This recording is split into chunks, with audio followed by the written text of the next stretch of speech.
Hi everyone, my name is Des and welcome back to La Cocina Tastes Like Home channel. So, today gagawa ulit tayo ng cakes. So, itong cake na to para tong Japanese cake. Pero keto to. Keto and then pwede rin sa merong acid reflux at GERD. Nakagaya ko. So, no, the last time gumawa tayo ng burn yogurt cake. So, ngayon, gagawa naman tayo ng fluffy clown yogurt cake. So, samahan ninyo ako at mag-bake tayo today. Mga ingredients para sa fluffy clown yogurt cake. 1 and 1/4 cup creamy yogurt or any Greek yogurt. 4 pieces of egg. Half cup allulose sugar. 1/4 cup glutinous-free cornstarch. 1 teaspoon of baking powder, 1 tablespoon of vanilla flavor, and 1/4 teaspoon of salt. So, divide 4 eggs into the white and yolk. So, ganito ang ginagawa ko dyan. Dahan-dahan. Isa-isa. Okay. Perfect. So, saka ko siya.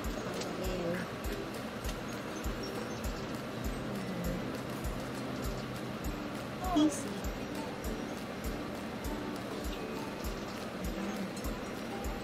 Dapat kailangan lagi malinis ang kamay ha. Ako nag-wash ako ng hands bago ko siya So repeat lang natin yun hanggang sa ano natin yung 4 na eggs. Ma-divide natin. So na-separate ko na yung 4 eggs. Yung yolk and white eggs.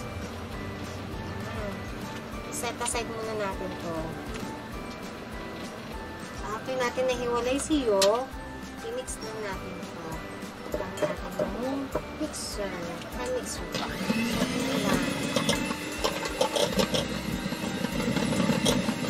Mix lang natin hige.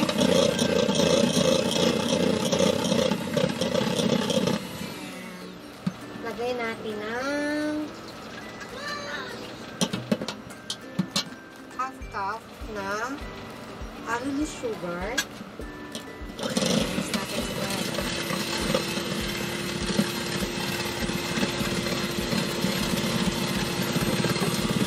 Mix natin ulit.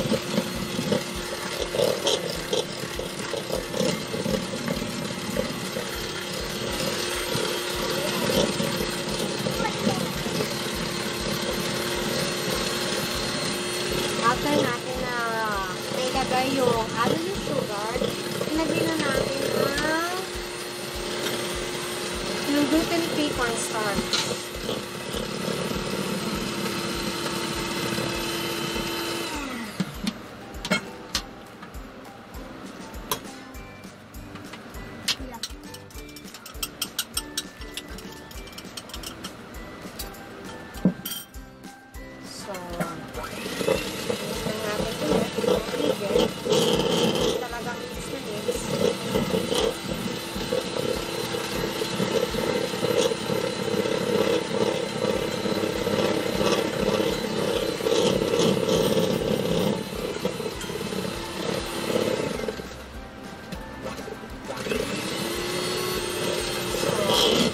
Lalagay na natin yung 1 teaspoon na baking powder.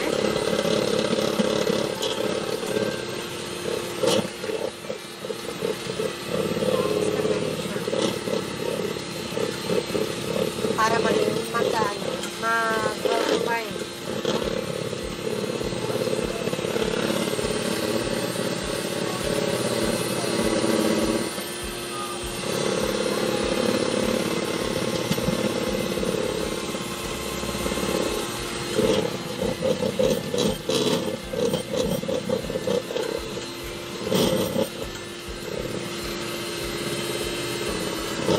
After natin ma-mix yung mga dry ingredients, so lagay natin kung 1 and 1/4 na yogurt, creamy yogurt, or kahit yung Greek yogurt, pwede yun. So lagay natin.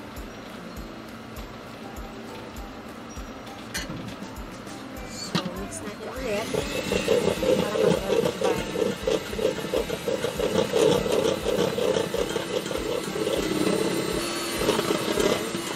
Well-combine na.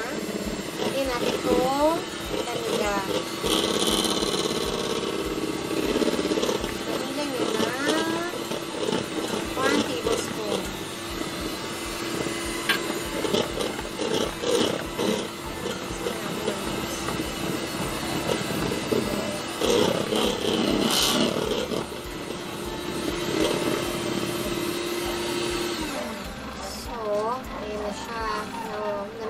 ko na siya, nakumbay. So, gagawa naman tayo ng mirang.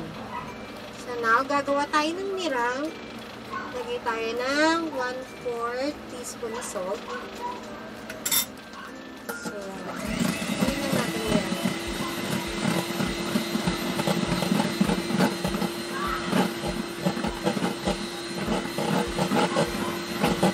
Yan.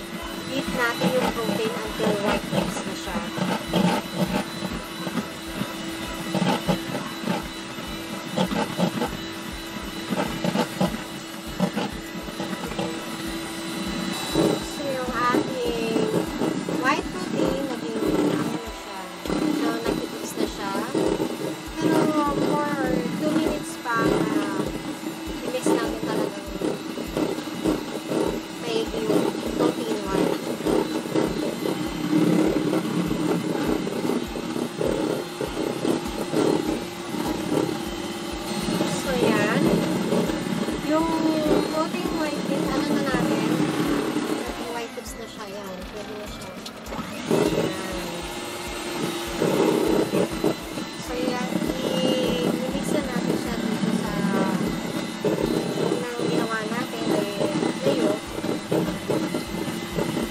Mix natin siya ng gentle. Don't overmix. Natin siya yung overmix dito. Para fluffy talaga siya.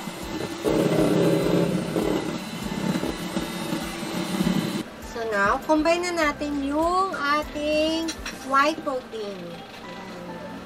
So, pero pag nilagay natin sa kanya, i-mix natin ng gentle. Huwag natin siyang biglatin.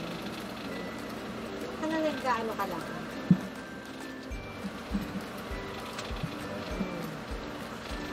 Mix gentle natin para maging fluffy siya. Huwag yung i-mix mo na parang mix talaga.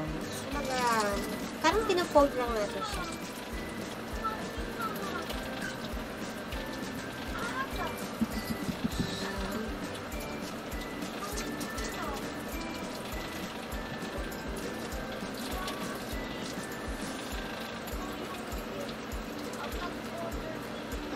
Ayan, nilahat na natin siya. So, combine lang natin. Okay. Tapos, ilalagay na natin siya sa 6x8 pan. Tapos, mag-preheat na tayo ng oven sa 350 Fahrenheit or 170 Celsius. Pero ito, pwede naman itong steam. Pwede mo kung wala tayong oven, pwede itong steam. Ganun pa rin naman siya. Pwede mo siyang steam. Sa susunod, gagawa ko ulit nito, pero I use the steam. So, ita-transfer na natin siya sa 6x8 pan. So, ganito ang ginagawa ko sa kanya. Iniipit ko na lang. Ayan. Ayan. Tapos, ayan. Ayan siya. Tapos ito. Sasayin natin ito. Ayan. So, that's it. Tapos ito, transfer na natin siya. So, ayan. Na-fold ko na siya ng maigi. Transfer na natin siya dito. Ayan.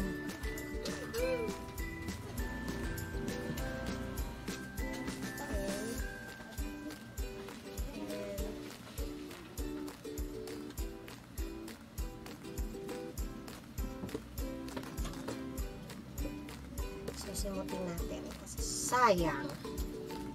Lagi ko sinasabi pag nagluluto ako. Lagi ko sinisimot. Kasi sayang.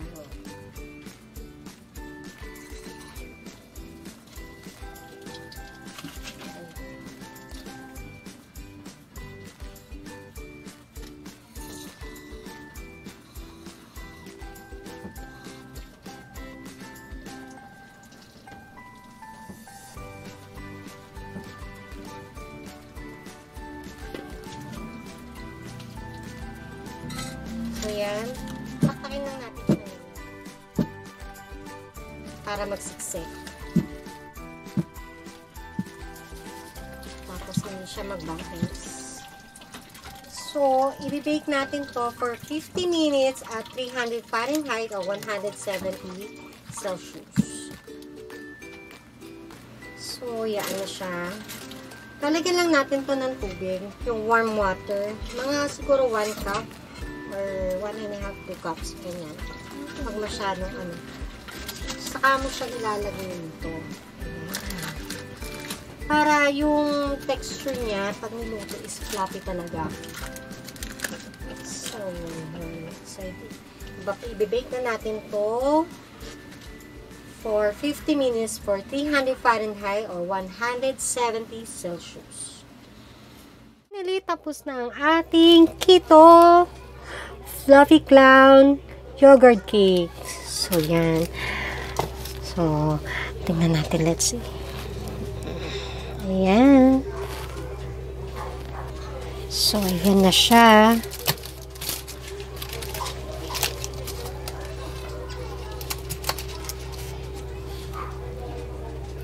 So, finally, yan. Okay na. Maganda to, overnight na ilagay mo sa rep. Mas masarap. O, tignan nyo, as in, fluffy siya. Fluffy. Makikita ko sa inyo.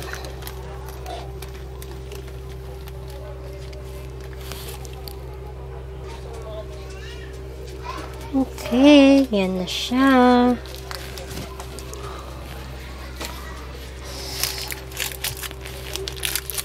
Yan natin ganyan. Maganda to overnight. So, yan. Nanyo. O, diba? Yan ang aking Keto Fluffy Clown Yogurt Cake. So, lalagyan natin ng icing sugar to na dos. May drama.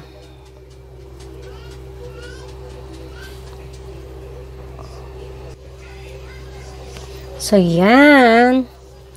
Yan ang ating Keto Fluffy Clown Yogurt Cake. Okay. See? Di ba? O, nagji-jiggle-jiggle pa. Di ba? O, napaka-jiggle niya. So, ito yung pinaka-moment na naman. O, naman. Kainan time. Ito na ang ating food tasting. Grabe. Sarap. Lambot, diba? So, yan. Tingnan natin. Sentensyahan na natin si Keto Fluffy natin.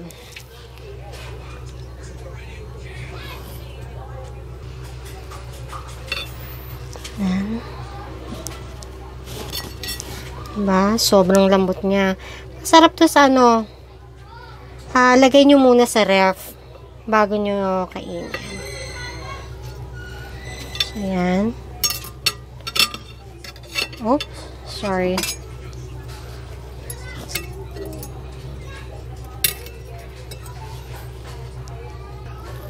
So, yan. Diba?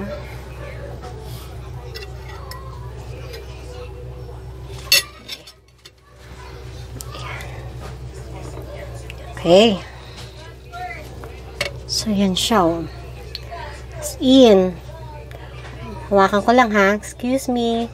Kung gaano siya kalambot. Yan. So, food testing na tayo. Kain. Sarap.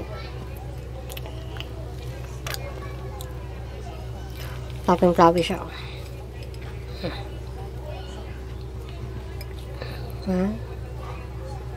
Tingnan nyo.